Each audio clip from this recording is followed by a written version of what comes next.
Hello, everyone, and welcome to Out West Wilderness.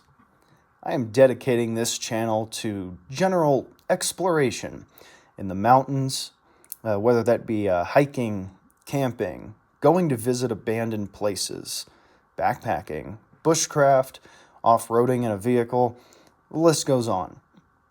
Out West Wilderness is about moving through these wild places the way that they actually are.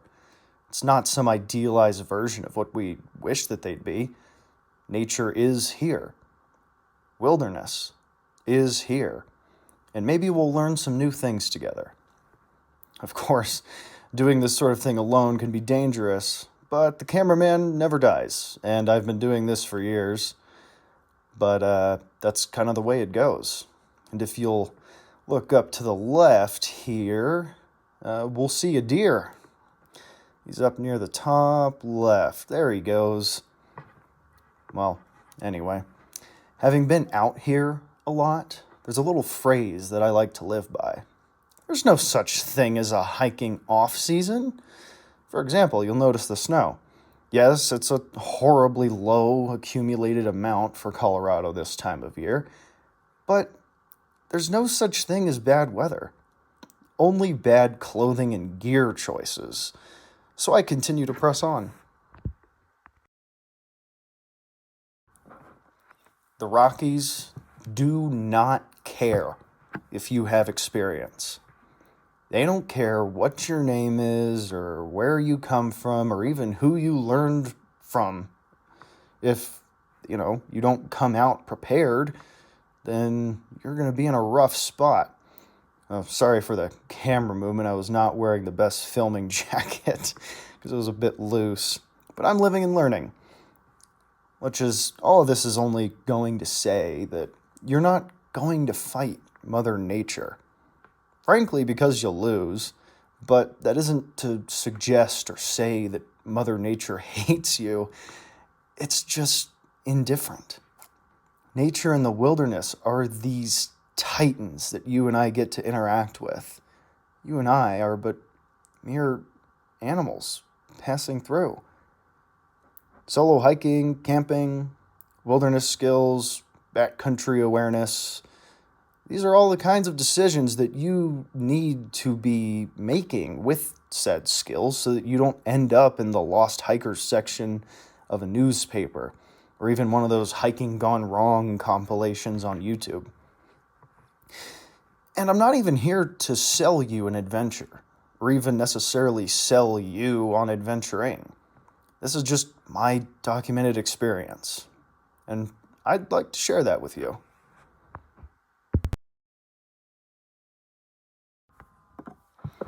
Whether you're new to the outdoors or you've been doing it for years like me, Out West Wilderness is about learning and teaching how to move through nature safely, competently, prepared, and with respect for exactly what you're getting into.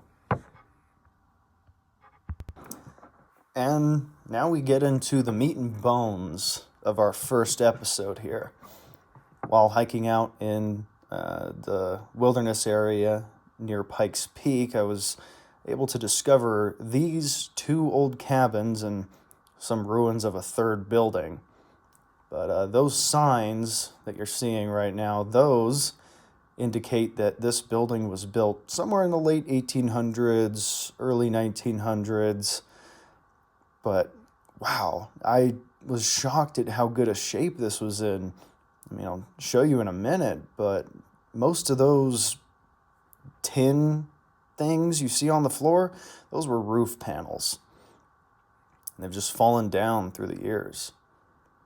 But I thought it was very interesting seeing how many people have touched up on these walls and left their own mark, made a little statement for themselves even. And that's where those panels fell from.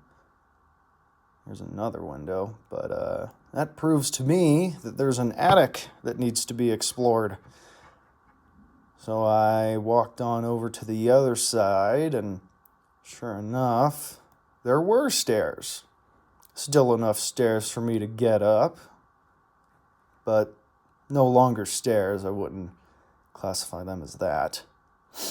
And over there you see a oven that was previously destroyed. Back there is a mattress reduced to its springs. And of course, someone left trash. I ended up picking that up. And going in through the front door, actually, at this point, you can see the fireplace. And I was shocked at how well that was preserved. Stepping over everything felt a little bit strange, almost like I could have broken something, but look at this place. As long as you don't intentionally go out and destroy things, like I said before, we're just animals passing through this nature, this wilderness, even this abandoned building where it turns out there are only roof panels left up there in the attic. A little disappointed, but... And over here we see some old cans next to a waste bin. Of course, that's up there on the mantle. Some more old cans, and this is that secondary building that I had showed you prior when I was walking up. Similar shape, but that oven that you see, you'll get a closer look in a moment.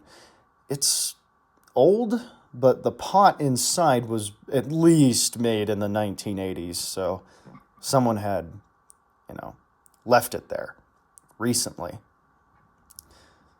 And there's a lot of barbed wire on the floor in this building. Not sure what that's about.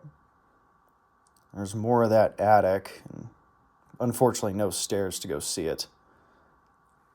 And here is a little demonstration that I will give you about how to tell how much time you have before the sun sets. If you hold your hand out at a perfectly straight angle, elbow totally straight, you can hold your hand above the horizon line, and every finger represents 30 minutes. Or every finger represents 15 minutes, 2 fingers represents 30 minutes. So right there was only an hour and a half until the sun went down. And of course, here it is again. It looked like to me it might be 30 minutes. Nope, 15. Fuck me. Got to get back to the truck. And here we get to see the sun just go down. I love this place.